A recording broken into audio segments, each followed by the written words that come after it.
Housing costs for Americans just hit an all-time high with no relief in sight. In case you were hoping to buy a house and finally ride the Fed's giant money-printing rocket ship, the monthly nut for the median home now comes to $2,775 per month, which is roughly half the median income for housing alone. In fact, it's greater than the total family income for a third of American families, as in young families.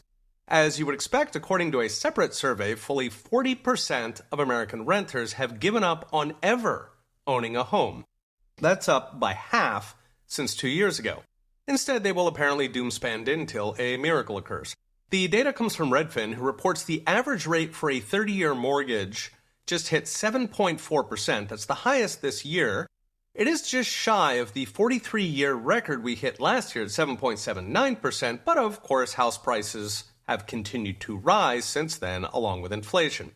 As a result, according to Bankrate, Americans now need an annual income of $110,871 just to qualify for the median home. That is up $30,000 since the pandemic began. So yes, Zoomers are doomed. The hope had been that the Fed would start cutting rates this year, bring those mortgage rates down. Those hopes are now evaporating, with Jerome Powell signaling the Fed is in no rush to cut rates this year, since they let inflation get away from them again. The market's odds have gone from 7 cuts to 2 cuts to now floating the possibility that the next move for the Fed could be rate hikes. So 8% mortgages, here we come.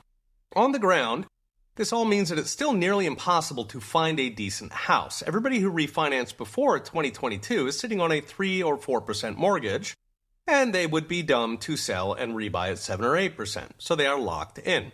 Anybody who has to sell, let's say for a job, has to eat the difference, while everybody else holds on, either sleeping on the sofa so the new baby can have a room, or if they're empty nesters, hogging the 4-bedroom house because they can't afford to flip it into a 7% condo in Florida.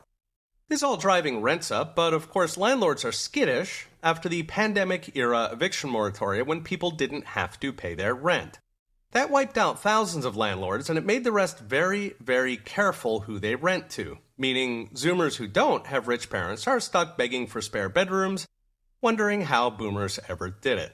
So what's next? Brought to you by Unchained.com. As always, the Fed is a bull in the china shop, and regular Americans, especially the young and the blue collar, are the victims.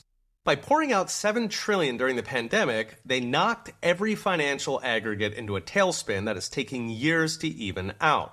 We're losing an entire generation here, unable to invest nest egg, unable to even find a house to raise a family. The lesson they're getting is that it's not hard work that gets you ahead, it is dumb luck. The economy is becoming a casino, whipsawed by the Fed, and Congress auctioning trillion-dollar bills to lobbyists. What would fix it? Easy/spending to, let's say, Bill Clinton levels, then put the Fed on a dollar-first diet of stable rates. Of course, that would take away their power, so it will be a snowy day in the desert before that happens. A fresh episode of the Roundup podcast just went live. Check it out at petersange.com. Okay, we'll be watching. See you next time.